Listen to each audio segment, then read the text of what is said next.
we're going to go into the more of the weeds of real estate investing and tax must-knows. In your folder, you have like a whole update to taxes.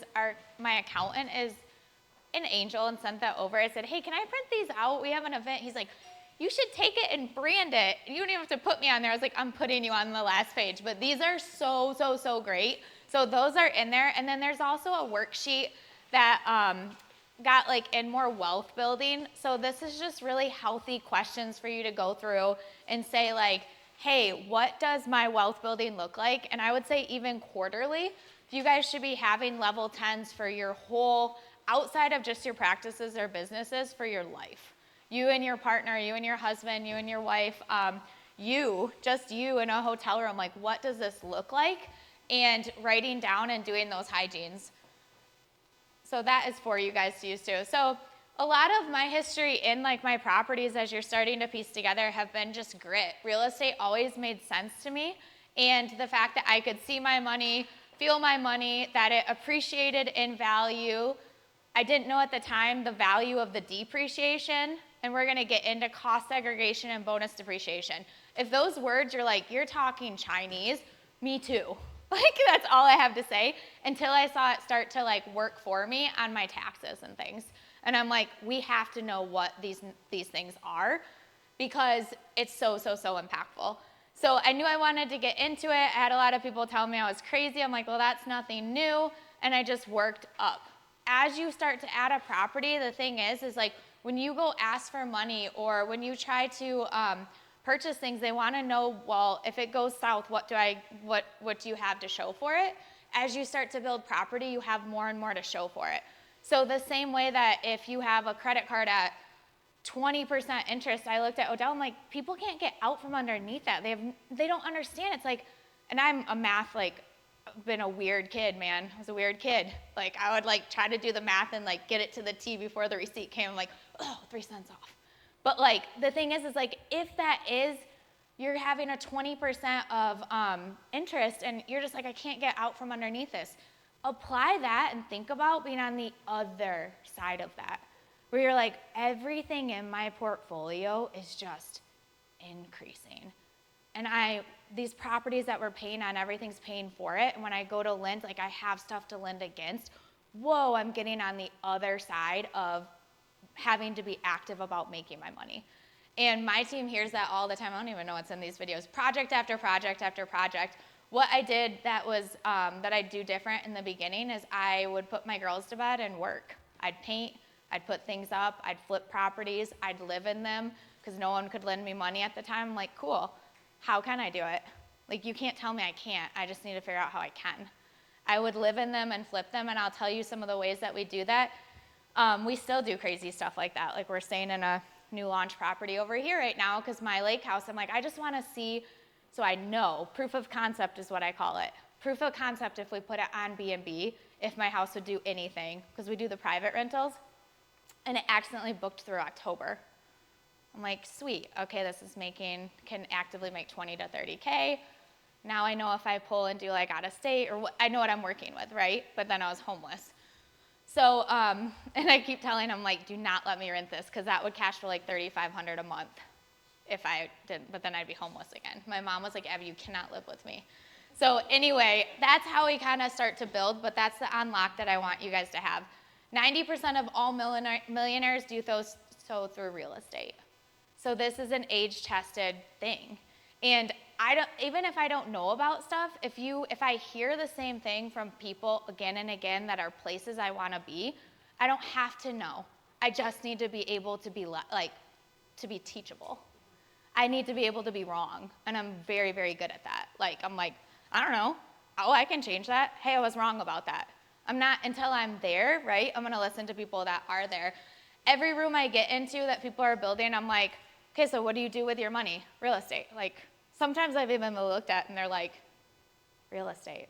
Like, what's next? Like, do you have a harder question? So that's what I've kind of leaned into and grown to. These are just some raw numbers that I want you guys to be able to see. This is my properties like last year. This is the one that Whitney has, what it cash flowed. Central was a portion of the year. Halbert, that's my lake house property. So in total, that did like 137,000 extra like cash flow on that. And then here's some other properties. I sold 2 properties that I had lived in the past 5 years, so I took like 175 tax-free from that. And that's how we start to get and look back over the year and go, wow, there was an extra 483,000 from not from my offices, which felt good. Wealth creation comes down to one word: discipline. I'm the type of person that like sometimes the rest day is the hard day. I want to be at the gym, so the rest day is the hard day. The same thing with like wealth creation is like the later you can have, the longer you can have delayed gratification, the more you're going to have on the opposite end of that. So everything you want can be on the other side of that discipline, a plan, consistency, and counsel for it. So I want you guys, there's all these different, and I had it all listed, there's all these different types of people are like, man, I really wish I could do that. I'm gonna do that someday. Well, at some point I'll put some money into real estate. Or there's the person that says, I am going to lead my business and my team to do this over the next 5 to 10 years. I am going to, and then they do. And they wrote it down today, some crazy number, and then they're gonna work with these 2 crazy people and work backwards and say, how do we make that a reality? And they do, because they don't do it alone. They show up every 3 months to the in-person. They make it 80% of the time to the calls. They write down the numbers, and they simply do the consistent things. They're not crazy new ideas they simply consistently do the things that move them towards that goal.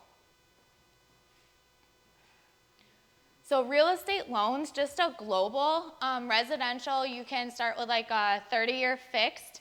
You can purchase up to a 4-plex. So this is something that I say till I'm blue in my face. Like Kylie had been like a month out of school and I was like, let's buy you a multi-unit.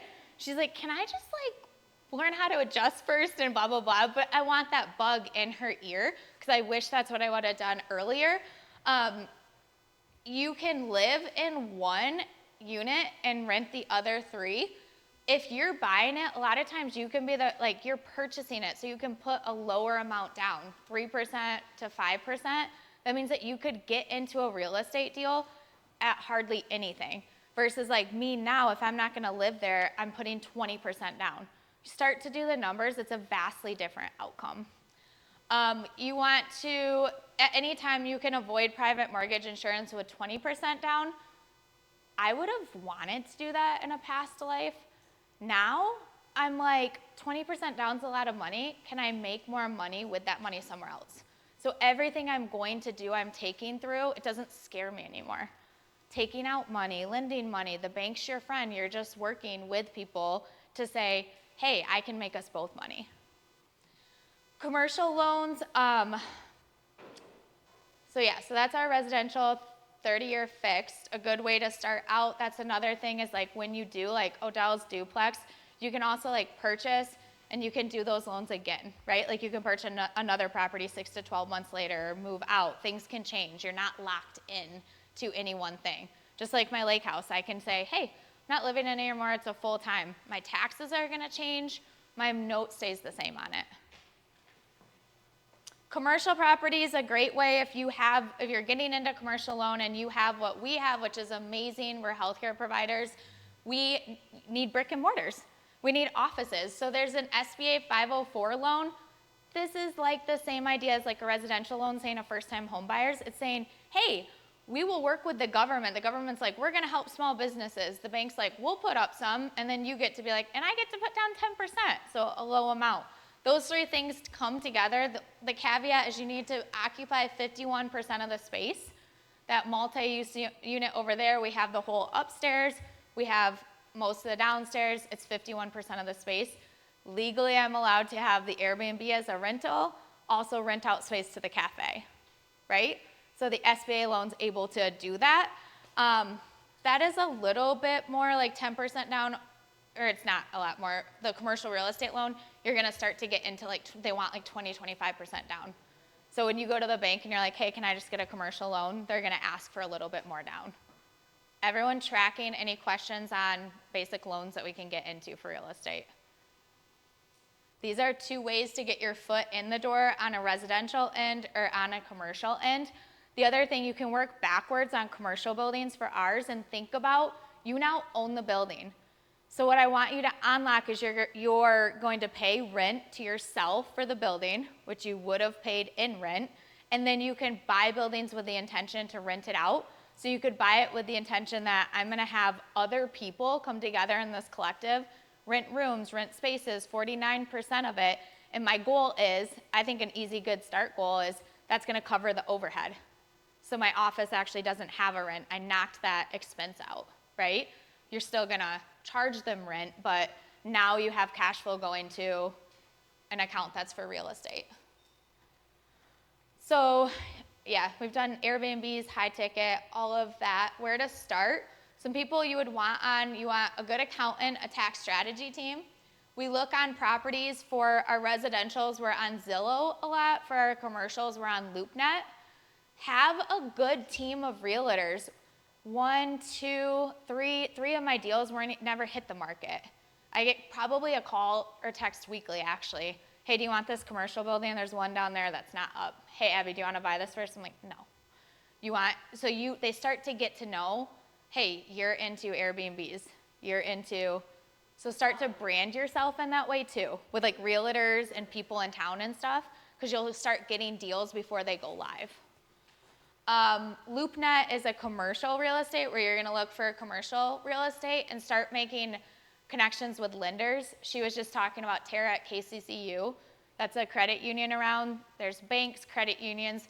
The switch needs to come on in your head that these people are your partners. I had a friend that needed to get some lending, had to get creative with it, needed about $3 million. They were able to, every bank said, nope, nope, nope. The credit union was able to say, I got you, girl, here's what I need. I know the board, we're gonna have you come talked, got $3 million. Relationships, businesses relationships. And you can work backwards on how much you have to invest to determine the purchase price, and they start to get what I call like a buying zone. So you start to get like, hey, here's our buying zone and we have it dialed in. Here's how much we want to spend. You can work from a few different things. I made you guys a spreadsheet that will blow your minds. I was like, my brain hurts. But it really like was able to lock down where I'm saying, okay, if I want to save X amount in taxes, what do I need to buy? If I have X amount to invest, what do I need to buy? So you start to get these and you'll have the property like, okay, we're going for about $200,000. This is the cash we have, so now we know our nightly, daily rate, if it's an Airbnb, needs to be this, et cetera, et cetera. Or we've talked to it, I know I'm gonna make X amount this year, I wanna offset it, so I'm gonna work backwards and know what kind of property I need to purchase. And what I want you guys to take away from that is like, we don't make business decisions with emotion. I used to walk into properties and be like, I love it. Oh my gosh, I can do this and this and this, and it's so cute. Now I walk in and I've done the numbers. I know it. The numbers tell me it's going to profit, and then I can go, okay, now here's what I'm going to do with it. But the numbers tell me whether or not the emotion of it. So you guys want to dial in your numbers and then look for the property around those. We already hit on these, but again, inspections, check taxes. Like, duh, I know some of these are duh, but call down to the county and it changes. It's not gonna be what they currently are. If you buy it for more money, they're gonna go up. So whatever you buy it for, have that, and that's about the taxable amount that they'll do. So you let them know if it's a $500,000 property, it's gonna be taxed on like $250K, and you just ask them, hey, and again, small towns, but any county, they're people. Hey, I think if it went up to 500,000, like if it got sold for 500,000, what are we looking at for taxes? You need to know those things. Check the cost of cleaning and maintenance. I always what's this gonna be about to clean? We'll wrap that into their fees, but I still want to know. So you can't have a property that's like a $300 clean, like who's gonna rent that? So us on our end, we wanna know that stuff. Maintenance, like she said, make sure everything's up to date. The other thing is I've had properties with huge yards and stuff, and I'm like, no. Like, you have to pay people to upkeep all of this. The landscaping, like just think of everything as like upkeep or what we need to do. And then we're gonna get really into the questions that you will have for your accountant. I'm going fast, but I have a lot. I could talk all day on this stuff. I'm like, can I take the rest of the day? So if you just started or starting a business, when you talk to your accountant, talk to them about an S-Corp advantage. So too often, early business owners don't have it set up properly where they're set up as like an S-Corp and they're getting. So really like get on those things early on. The other thing is that, it gets down to self-employment taxes. Same thing with your Airbnbs. You don't have to have self-employment taxes on them. Another really easy tax thing that you guys should all be doing, whether you own property or not, is Augusta rule. You can have up to 14 days that you rent your house to your business, and that comes straight off your taxes. So, Mitch, have a party with, even if you don't have any employees at the time, I had my patients over, we did this, and you can actually like charge yourself X amount for that. And I've even asked, like I've had clients that they rent their homes and they still could do it. So don't get limited. If you don't own your home right now, you can still rent back to yourself on that. Cool. And then there's some depreciation things. What just passed is the 100% bonus depreciation just came back. So essentially what this means is that prior, they were trying to phase out bonus depreciation. Can't remember what we were down to, probably like 40%. They were going, 60. Perfect, yeah. So they were at 100 and they went to 80, 60, 40, and it just, boom, got back up to 100 and actually got backdated. So even that property I bought a few months ago will be able to go back for, I was like, score, 2025 and get 100% bonus depreciation. So instead of, if we had $100,000 in depreciable, things to write off, things that depreciate, you would have been able to only take like 60,000 and use that in the tax year that that property was launched or started, like integrated. Now you can take 100% of it, which is huge. So this is another, how do wealthy people think? They don't think like, oh wow, I get to depreciate that over 30 years. They're like, give me the money, give me it fast, give me the ability to use it and not wait on it.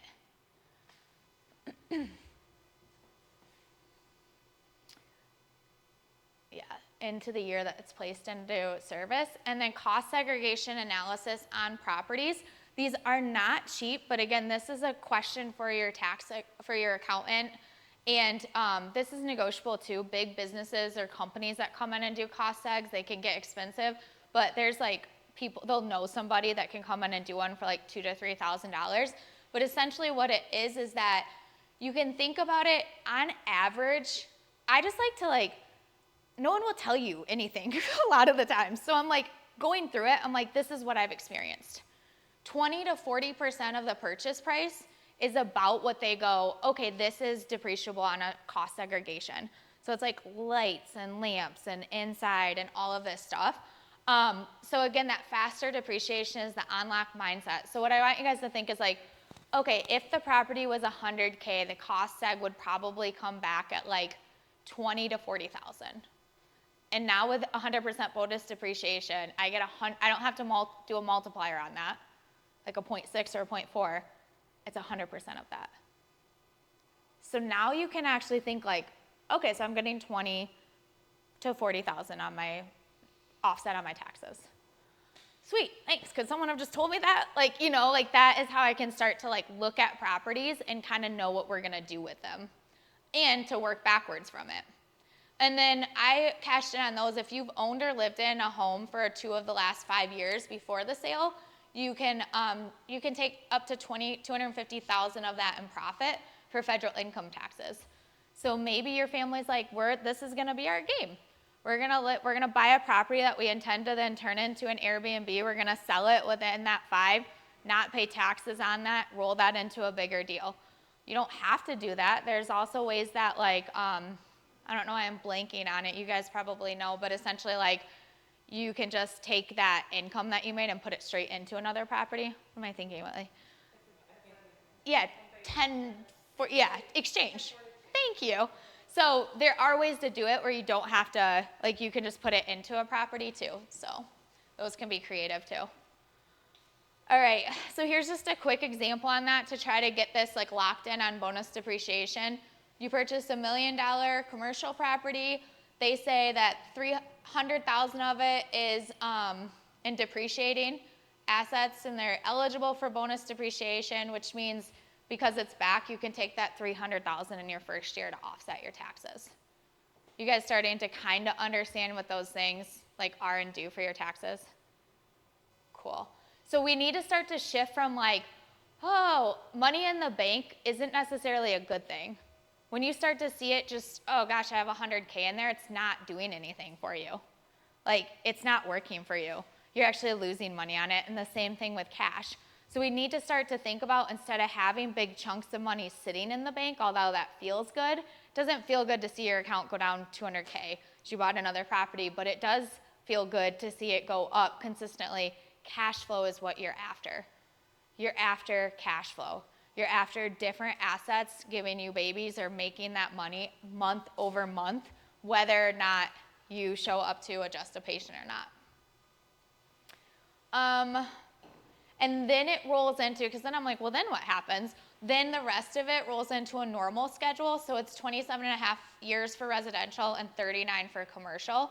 You can't double dip, so that $1 million, you'd have 700,000 left to depreciate over the next 39 years on that commercial property and on your taxes. Does that make sense?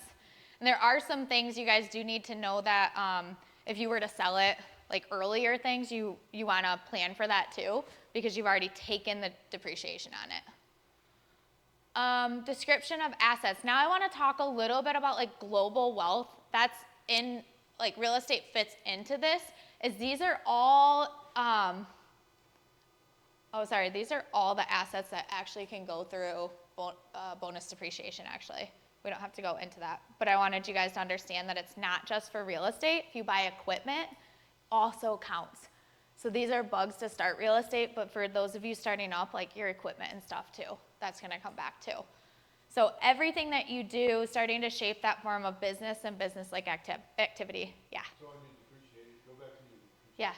So where you, the useful life here, is you're basing that off of what, is it the same, like in my industry, it's like a regulated time limit. So that's Yeah. the same thing for, okay. Yeah, exactly. Yeah, great question. Yeah, and it shifts, as you can see, from different things as well, what they're depreciated or their life. Good question.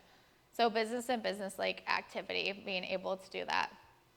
So real estate power questions for all of you is have a clear written investment criteria for what you're looking for. Evaluate your deals or your options side by side. Private equity will look at 300 deals before they choose one. So don't think that you're just like, I'm gonna buy something, boom, there it is. It's a lot of work that goes into it all. Follow your due diligence process. How can I increase my return for the same or less risk? How can I lower my risk for the same or greater return? This is how your brain's gonna start working in real estate. These are kind of who you want. Financial professional advisors, Whitney, a management team. You wanna make sure your partner's on and has risk tolerance, because there's always something. Last week, I think every property, something broke. Every single one, including my, I was like, but you just need to be able to like strengthen that muscle. So start with smaller deals and it just gets stronger. But yeah, like all 5 out of 5 had some sort of issue. And then people, mastermind groups, people to ask that have been there. And then how you got to switch from making money and taking it to how do I make it and make it reproduce automatically? How do I make it and take it and have it be cash flowing? So that's a really big takeaway with real estate that does that too. Travel tax strategies are gonna be, like every single trip you should do should be a write-off, you guys. There's legal ways to do it, it's completely legal, and you can, every single on the both ends, just make sure that you have everything documented as well. Paying your kids, family management, so these are the tax things that are gonna go. There's annual gifts that you can give, cash. You can talk within your family and around, like, hey, how are we going to cultivate wealth? How do we wanna do this with our kids? How do we wanna do this with our family? Start to think that way. make sure that you're also talking and asking these questions to your accountant of how can I take advantage of like home office and things on that as well. Some of the things I used last year was accelerated depreciation, cost segregation, Augusta, my vehicle. So it dropped me enough to get even into like an earned income tax credit. So rental income is not subject to self-employment tax, so that's where the saving comes in. So you really want to be able to know as you build your rental portfolio too, you're not going to be taxed the same, and it can even give, even if you do work within a company, you can start to have your own LLC or business and business-like activity. So even the docs and the teams that we're building, it's like they can utilize like all of the benefits of owning your own business and utilize a lot of that tax things and still work within a vehicle of building our really good companies. Does that make sense? I feel like sometimes people like gatekeep about that. It's like, you can write off your vehicle over here on like a rental property or this other, like there's other ways we want people at our table to all win. Do you have like another LLC with an S corp for your rental stuff, or it goes on? Yeah. Everything flows through to me. So just the same way your office, and these are good for people starting their business, think about you're like one entity with your business. It will ultimately, as an S corp, flow through to you. Every single property that I have has its own LLC. That's what I was gonna ask. Yep. Is it each property has its own, or you have a real estate Yeah. LLC? Yeah, umbrella, and then each one has its own LLC. I have 2 in one right now, and then the multi-use, like each commercial building actually has its own LLC too. So then you pay your accountant to do all your S corp. Yeah. Yep. And they'll give you even more, and there's even stuff with that, like working on trust and like things that are even, I should have more set up too. Family management account for your kid? Not specifically, but they do get paid, and it does go into IRAs for them, and it's all maxed out too. And then I like the idea of like we can also give them LLCs or properties, and we can start building their credit young too with like Lowe's credit cards and things like that. So like for me, I'm like that's important to me is to instill wealth building into their little hearts too. And we'll go through it. We'll launch an Airbnb, and I'm like, here's what we need to do. Let's write the numbers out. So like getting them thinking in that way too, which is a great question. Pre-tax your lifestyle, so legitimately make as much of your lifestyle tax deductible. Business and business-like activity is what I'm saying, nonstop in my own head. Know your marginal tax rate. So just like we know our numbers in our office, we need to know the numbers in our tax world or tax life. So the total tax you paid in that tax year, federal and state, divided by the total money that you earned in that tax year. So a 10% margin would be 10% of 10 cents of every dollar went to taxes. You can start to play with this and optimize this. This is where you start to hear the questions, or like the Grant Cardone made 100 million, or way more than that, whatever. But example, like so-and-so made 100 million and paid 0 in taxes. They have a 0 tax margin, right? So they were strategic about it. This is how you know what level someone's playing at. They're like, it's March or April, and they're like, oh, I need to get my taxes done. I know what level you're playing at, right? Like right now I'm working on 2025 tax moves. You know what I mean? Like 2024, they're like going back and doing some stuff on, and it's just a way different active game at that point. And know your amount to be financially free. My life unlocked when someone asked me the right question. Well, how much do you want passively a month to, like, what lifestyle? Because there is a number, and you guys need to think about what that would be. Some people it might be 30,000, some people it might be 50,000.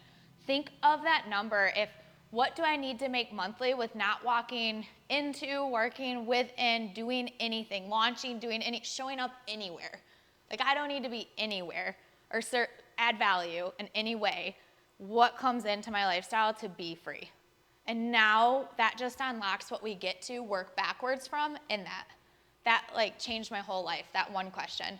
Passive residual income. Sweet. Asset allocation. The next slide I just added to, and it's dope, you guys. So basically, like, once I start making money, like, where the heck do I invest it? Low risk are like things like bonds. These you want to do usually like when you're older. As you get older, you're going to increase like bonds and really stable things. For me, like our building is super low risk and a really good like asset allocation. You're your best renter. You know they're paying, you know they're showing up, you know they're gonna be there. Like you are your best renter. So super low risk and get in. Then medium risk, we're starting to get into like real estate deals and an S&P 500, which we should all just be investing. You can go over and over. I used to be like, what should I be? And you hear people putting money in this and that. I'm like, this is Chinese. Like you can't outdo the AI. You're not gonna outdo the S&P 500. So if you consistently stick with it, putting into it, consistent, clear decisions, you're gonna be great. And I love this right here. Like I'm gonna bring this to my docs on our meeting this week is if you make $70K a year and put aside 15% in the S&P from age 25 to 65, you have $1.5 million in just in stock. That simple. Like do that, start doing that and do that well. Never spend any principal, only the dividends. And I think that's something a thread we can pull through our whole life. Of like, I said that to him, I'm like, technically we don't have any housing. Like that man lives in a van and I rent every house out at all. Like we don't even have a housing cost. And like we just continually take everything we have and put it back into asset building, and we aren't actively spending any money. Like the money the practice makes, we're not spending it. You know, even like the money that a lot of what you would is like secondary or tertiary money that's coming in. And then I have to like make myself spend it because I'm like, ooh, if we lived in the van and rented this, we could make another like $30K this month. And then we could, like, you know what I mean? It's like hard to stop sometimes. But another rule that this came from Kevin O'Leary, and he's worth like about 400 million, but it just simplifies it. No more than 5% in any one stock or bond of the portfolio, no more than 20% in any one sector ever. So anytime stock runs up past 5%, he just sells it down. And like that, it's just simple, like a simplicity, because we are chiropractors or physical therapists. Like that way we just know what we want to do over in this world. And then Bitcoin, I think that like that should go into our sector too. It isn't on there, but it will be. Cryptocurrency will be added to that. And don't allow that to be scary either. And don't like, any of that should just be set it and forget it. You're doing all of that for 20, 30 years down the line. So if it's any of the money that you need, don't mess around with that right now. That's just like, put it and forget about it. So 4 unlocks for tax drag, structure over deduction. So you want to pre-plan everything, invest, efficiently, effectively, leverage anything that you need to, make sure that your team knows your full thing, pay with pre-tax dollars, everything you're thinking about you want to do before it's taxed, of course, and plan before you pay or play. So plan the tax outcomes when you start. Same thing with this one, I'm like talking to them before we've done the deal. And when you have those conversations before, it gets really creative. Like even that, I bought it cash. We're doing like a flip because it wasn't finished. We're selling it to another LLC. We're dipping to like some tax strategy there, and then bonus, I don't even understand it at these levels. And then a bonus like depreciation strategy on top of it again. And then I'll go back to the bank and refinance it, and I'm gonna let you guys know, I'll be transparent with my numbers. I have no idea what's gonna turn out, but if my calculations are correct, I'll probably pull almost 100% of the money I have in the project back out. So I'm like, this is how rich people get rich. Almost makes me mad. I'm like, because you had it up front, so then if I can pull that like 220 back out. Now that's sitting there, that's like 1,800 or 2,000 a month, after we're said and done, and it's making 3,500, 1,500 cash flow, and we can move to the next deal. And that 1,500 cash flow in a year's worth is whatever, another 15, 20K dumping into these buckets. You guys see how that works? Cool.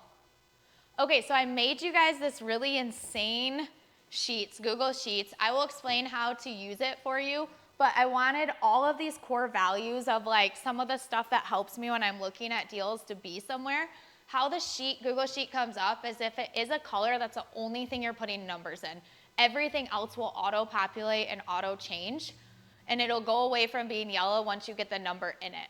This will help you start to know like what those deals are. My rule of thumb that I like to use is a 20% cash on cash return. That means if I'm putting whatever amount of cash I'm putting in, I want to make at least 20% on that. So that's kind of my rule of thumb with that. For commercial buildings, there's like a 1%, or rentals, there's a 1% rule that's in there. It's very, very, very broad, but at least it gives you guys somewhere to start too. And that'll tell you about what it should be renting for every month. If you want to go even more conservative, you could go like a 2% rule. Cool. What questions? I know it's right before lunch and that was heavy. Odell will be more inspirational. I'm tactical. I'm like, let's talk numbers. Let's get in there. It's all the stuff I wish, like even like investing, like, well, what am I supposed to invest in? Well, how much? It's like, this is what they're doing. Oh yeah, there you go. You want me to go over this like really quick, you guys? Anyone have capacity for that? Okay. So this top one, 1% rule, if you put the purchase price of that property in, it's gonna tell you what the monthly rent should be. Again, this is not taking all of the other factors into it, which is why we'd work through your guys' deals actively too. So I think a course can't ever just give someone everything that they need. Same thing with my house. Someone would have thought you're crazy. They had no idea Greencrest, how much they charge, how much I could get, like, you know. Cost segregation. So I did this for this client that reached out. They're like, we have 120K to offset. What should we be looking for? I'm like, I don't know if I can figure it out. So if you put about what you want to offset, it's gonna tell you the property price, low, medium, high. Do you guys remember me saying 20 to 40% in cost segregation? So low if they only give you 20% in depreciable assets, medium if they give you 30, high if they give you 40%. I don't know until they do that study. If you do a cost seg, it's all dependent on what that inspector comes in and does. Is that how that works? Like, With the cost segregation, yes. who decides the 20 to 40? And can you get it again? Yeah. Like what they come back with? That's a good question. So I'd ask my lender about that because I've always had them like tell me who can come out and do it, but I think you can like redo it because the same thing with inspections. I've been like, and then I've actually like buddied up. These are relationships. The last time I just had an inspection, I'm like broing out with the dude. I'm like, I actually need this to come out, like, and I gave him a number and he's like, oh wait, let me jot that down. What's the minimum you need it to be? And he put it like 20K over. So it's like, it's all like who you know and what you know too. And then, yeah, so that'll give us like bonus depreciation and the cost segregation based on purchase price. So this is just working backwards. Purchase price, what is it? Okay, let's work the other way. If you know what you want to save on your taxes, what would it be? Airbnb calculator. So if you go to AirDNA, you can actually see an average daily rental rate. You can do this on Airbnb. Get on and look at what they're renting it for. Occupancy rate is more an AirDNA thing. I can look those up for you. You guys can look in the market area. They'll give you a percentage that tells you how frequently that thing is rented out. When you plug those two numbers in, you're gonna get approximate gross income because we'll know about how much it is. And then this is gonna tell you if I have this amount to invest. I love this stuff. So like if I have 20K, it's gonna tell you what property or what leveraging you have right now. 30K, 40K, like put what you have in there, or it's gonna paint to you what you need to collect to do your deal in that way too. And then it'll tell you what it needs to make yearly, what it should make annual cash flow, and I just put like gross approximate expenses in, but this down here, when you have exact expenses, you can dial that in even more. It's gonna be easier to do when we actually get it dialed down to the 1 to 3 properties you're looking at. We have like specifics on it. And then bonus depreciation, there's like another calculator down there. Oh, but this auto-populates across the Airbnb as well to show you at all the occupancy rates. It'll actually tell you what the daily rate needs to be. So you'll be able to say like, the only way this property makes sense, and it's my first deal, I'm scared, Abby. I don't know what it's gonna do, so I wanna make sure it's at 60%, it's still gonna hit my metrics.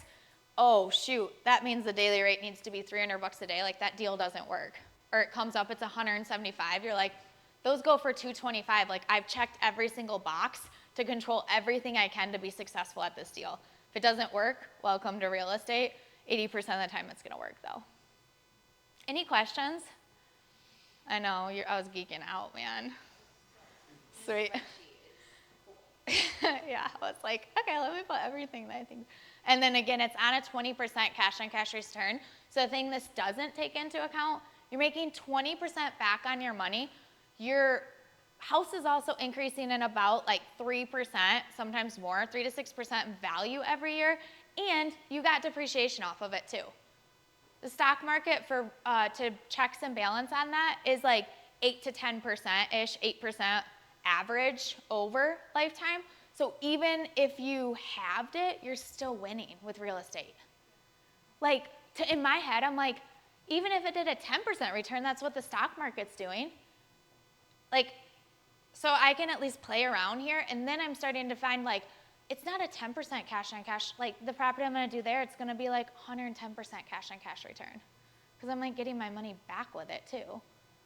So, really, really crazy. Really insane. What questions do you guys have? I got one. Mitch. So, I guess I'm really new at a lot of this stuff, so this might be very basic, but just a question on depreciation versus writing off, like, say I bought a computer for my business and I just write that off versus like depreciating, something like that. I'm not even Yeah. sure if that. Good question. In the framework, I love that you're asking this because the framework, two things. When you talk to your accountant, like if you can completely write it off, most of like the stuff that we buy day to day, you can write off, take it. And then the other things when you buy it, be like, cool, do we have to depreciate this? And if so, like at what amount is that depreciating? It'll also set the tone for like, you'll know on things, okay, I need a new x-ray equipment. I need to redo you can be strategic about when you do them for specific tax needs or tax years. This is the whole idea of like Grant Cardone, like I bought the jet and I flew it on December 31st. And it was put in use that year, so we wrote it off on that tax year. So just be able to ask them, but you're thinking the right way now. And for you just starting as well, even after gas mileage, that's now, because you're going to people's houses, right? Like, So, I'm in here right now. Yeah. Exactly, like keep that, I think it's like 75 cents, it used to be confusing, 75 cents maybe a mile. It's actually more than what you would actually pay for gas, which is crazy, but 75 cents a mile, keep that like log or QuickBooks or something like that, you do an auto track, and that'd be good too at the end of the year. So when we get you cash flowing really fast. Another thing too is like your business can take a loss like the first year, second year, and then you want it strategically to start to take gains. And there's certain businesses that I have take losses, like they're where I take losses. There's other businesses that have strategic gains. There's other ones that I would make moves like if I want to sell it, like everything you start to think differently. And that's huge to know too, because when I first started, when I was in school, I was like, I want to show like huge profit. Like my accountant, they weren't like business people. They were just like buy the books. So I'm sitting there paying taxes on. I'm not making much. Insane, right? 60K in school, and I was paying a lot of money on that. But now I'm like, wait, you want to show that you made $0? Like, Yeah. I never knew that. Like you want to show that you broke even. Yeah. I'm like, why would I want to break even? I'm in business trying to make money. So it's like, oh, there's a back way of doing it. So Yeah. that's important to know too. So if you do on your paper, it looks like you broke even for the year, but you know. Yeah. But, yeah. That was a huge Yeah. unlock for me. I was like, It's 5 for the early ones, I think it's 5 years where you have to show that you actually made money, otherwise you are no longer a business, you're a hobby. Yeah. So you wanna lose money, so. Not as a chiropractor, not as a professional. So as long as you're a Really? chiropractor, PT, things like that, you can show a loss every year if you want.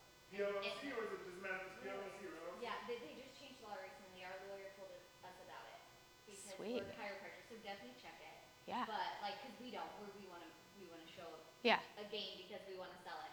But they said like, if you're like a professional license, if you are a licensed professional, it will never change it to a hobby. They can never give you hobby whatever. You can take Sweet. classes I had no every idea. year. That's perfect. But look at it, cause it might, maybe it's state by state, Yeah. a little bit, so. But it's so good, Mitch, because that's like a mindset shift, right? Like I was taught like, pay your bills, pay your loans off. I paid my student loans off in like 2.5 years, like a mad woman. And now I'm like, wait, why? Yeah, it was the best, you do the best you can with what you know, and then you know better and you do better, then you teach them. Like you share to your people, like, hey, I made this mistake, but here's some other options. What other questions, guys, on real estate, Airbnbs and stuff? I know we're up in time, we're ready to go to lunch. Everyone's probably like, About the difference like in income between like a B&B and long term? yeah. Why do you choose that over?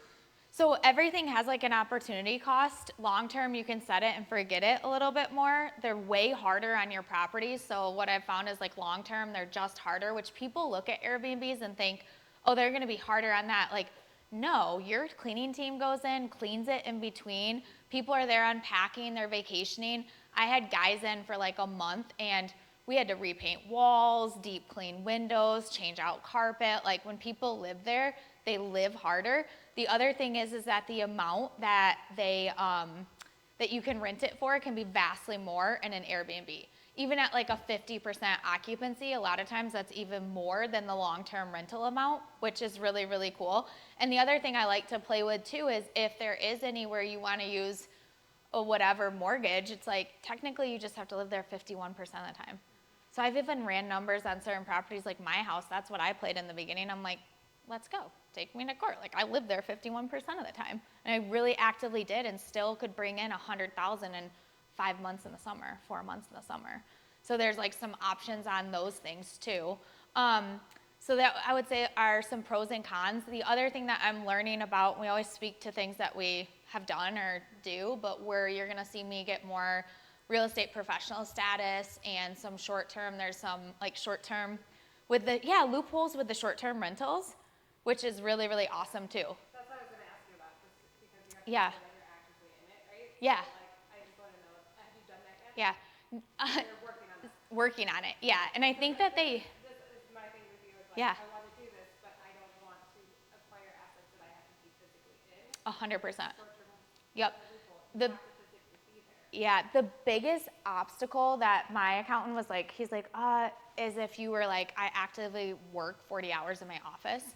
You like legally couldn't be like, I'm a short term. But he's like, I'm like, I actually am not in any patient care anymore. So we can totally, and and honestly, like, I'm so gray area. Do not ask me to do your taxes. I'm like, that looks fine. You know, but I live my life that way. But for me, I'm like, I honestly feel very authentic in how much time I spend on the properties, and because looking at them, searching for them, working on this thing, this is all for your real estate. Teaching about it, all of it, yeah. Yeah, but even before I was like more active in it, I think they were taking some short-term like loophole stuff too. Arbitrage, so I just want to hit on this really quick. If you're like, Abby, life happens, whatever, do the best you can. We're in a bunch of debt. There's no way we're buying in the next 3 years. You can arbitrage. I wanted to speak to this, so I did it. I have an arbitrage that I launched 6 months ago, and we're cash flowing about like, I would say like 1,200. I'll get you guys exact, 12 to 1,500. Is it something that like we'll actively like, probably not, but for someone, like $1,200 is a good start in active cash flow outside of their office. So what does that mean? My uncle owns the property. I rent it from him for $1,400 a month with permission to short-term lease it. Last month it did like $3,400 on Airbnb. It's a little A-frame on a tiny lake in Michigan. And I have, the mowing is insane on the lake is like the only thing. All the bills and expenses. In the summer it'll probably maybe a little bit more like $1,500. And then we even had someone come in from the plant and it was averaging I was still like bringing in $600 to $800 in profit from it. So arbitrage is a way. A lot of times they'll make you do the first month and the last month rent. The other nice thing is like, hey, we need another AC in there. Hey, this went wrong. It's a text to the property manager. So if you're in a season where you're like, I don't really want to own that or have that responsibility, you can like do that. A cool thing with arbitrage that I haven't done, but that now I'm like, oh yeah, proof of concept, right? I'm a big proof of concept girl, is that as a property owner, if you don't have to worry about it, that's a leverage. Like someone said to me, like, why would someone rent me? You still start an LLC, you come to them, you can do a corporate lease with like permission to sublet it, and you can agree to do a 3 to 5 year lease with them, and you can agree to like, hey, I'll pay for any fixes up to $1,000. There are so many people that own properties that are like, dope.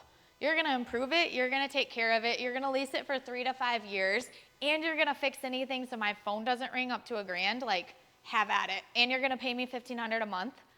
So like this is how, and then their start to cash flow to 2 to 3K, cool, 25K there, 50K there, 100K a year now, we're up to 4 arbitrage, okay, now we're gonna put that in a property. So you've got one of two things going on in your mind. One, I can't do that because, and you won't.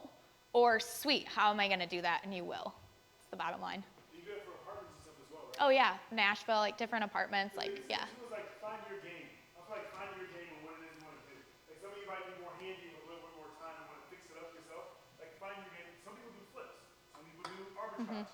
Some people do long term. Some people do short term. Yeah. Like I would have just done long term if it was for myself. If I didn't have the team and her and Whitney to be able to do that. Right now, like I'm not in the season of going to flip, clean, so I'd rather just have a long term renter. Can you, But if you're in the season of being able to do that, then you know what I mean. Find your game. Don't look at what someone else is just doing and think that that's what you have to do.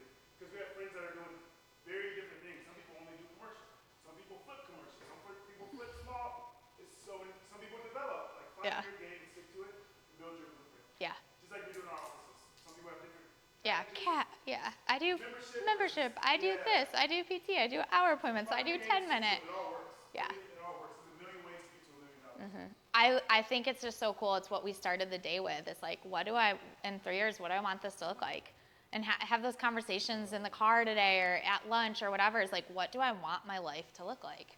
And then you work building it around that. Any other questions? Yeah, of course. Might be more for Whitney, but Yeah. she's browsing Zillow or doing a walkthrough. What are red flags or non-negotiables for you that you like about? Yeah, so any of those major fixes, unless it's a property that you can get it, like you're willing to make the fix in it, is a super red flag. Any obstacles that would be for like stucks for like neighbors or like obviously like HOA things, but like even where you're like, oh, that neighbor's super duper close or this, or we might get constant complaints about XYZ, or that's gonna be a pain in the butt. Those sorts of things are red flags for us. What else? And then kind of looking locationally, I think about that too, like people coming in, there's a few, like I really have wanted to do like almost like boutique, like safe and sound, or whatever, is where we get a multi-unit and make them all into Airbnbs, but like it's the neighborhood and their experience, so you're thinking about it as the experience of an Airbnb guest now. So like what's their experience driving in, the neighborhoods around it, things like that as well. Water and roofs, man. We've had some serious roofs, any water damage, stuff like that's big for us too. Anything on Zillow, like maybe not so much the walkthrough, the obvious stuff, but Yeah. anything on That, good question. So that's gonna be more of dialing in your buying parameters, your buying window. And then you can start to be like, okay, this is exactly what I'm looking for, and checking all your numbers. And that helps me a lot because then you're non-emotional with it. And AI is gonna, and next year I hope I'm presenting, I'm like, dude, download this. It's gonna scan and scrape everything. We even have friends that we're getting this built out on the back end, which is why we wanna get better nonstop for you guys and blow your minds like every single time. But we haven't done it yet, but we're having agents built out, and that was one of our walks in San Diego. I'm like, okay, if I had it my way, this agent would scrape every single online, they'd scrape it'd already put it in a buying window, it'd come to me, the top things, I would be able to like do the deals I want, and once I'm maxed out, I'd send out an email to our inner circle, here's 10 deals that our AI agent scraped. Here's the numbers on them. Hey, here's the deal I wanna do, who wants in on it? And then allow for like different seats at the table, but for now, like we're still actively doing some of that. So have your window, go into Zillow and scrape it that way, run it backwards, use AirDNA, and just like have it tell you, it'll get down to those 3 to go. And then like we're to the point where Whitney goes, so I don't waste my time like going through to see some random thing and be like, cool, it's an hour of our day. Sweet, yeah. Other questions? Yeah. Say you're brand new to real estate, you own a home, it's a 30-year fixed mortgage kind of thing. What is your recommendation? Should you use this chart to find a new property, or can you find a way to rent your property and like know if that should be profitable? Like, Yeah. would I use that chart to figure that out? 1000%. It'll start to like probably blow your mind with it too. And then you'll be able to like you'll know your expenses too. So you can dial in your current property and see what it would like cash flow. And again, if you decide to move out and buy another house, that mortgage, that note doesn't change. Like you keep that note. My other 2 homes are at like 3% too. And don't be afraid, you guys. Like when I bought my lake house, it was over $500,000, and like it was a time when everyone froze because mortgage rates went up to six, and everyone was stopping. Everyone was frightened. And I remembered, who's the one big like stock market guy, like biggest? Warren Buffett. Warren Buffett was like, when everyone gets scared, move. When everyone's moving, get scared. Yeah, and everyone was so scared, and I'm like, first off, I was like, they wanted me to put 20%. I was like, I don't have 100K. Like, now I need to figure out how to buy this and not have 100K. So I'm at the gym just like, how do I get $100,000? Like, how do I get $100,000 to do this deal? And it was at 6.2%. I think they're up to like 6.8 now. But I could make more than the amount it was lended to me, and I just knew because of the connections, like the amount we were gonna be able to rent it for too. So those sorts of things go into it, but don't be afraid with amounts over 30 years. As soon as they go down, I'll refi that. Not a big deal. I've held it for like 3 years. What goes up must come down. What goes down must come up. Like our job is to have conversations like this and make strategic strategy, because if you're in fear, we're not gonna make good decisions. If we're in clarity, we'll be able to. So you can refi it too. So yeah, start with your current and then say like, oh, that would cash flow this. We joke about that all the time. We're like, cool, we can get an apartment. That's why we talked to Liz. We were like, how much would you rent one of these long-term to us? She's like, what? I'm like, because that house can cash flow $3,500. And he's like, I love these. I was like, me too. We're like, Liz, how much? She's like, what are you two doing? But I'm like, I can actively make $3,500. So if I rent a house for $1,000 or an apartment, like, plus we want to be, one of our life goals is like to be able to fly and be in San Diego for a month, have an amazing team, fly back and work with them, go down to Costa Rica for 2 months. So like, we're not here anyway. And like, that just has to be your lifestyle. Like, I'm like, we're just stewards. Like, this stuff is all going away. I'm going to die. It's not mine.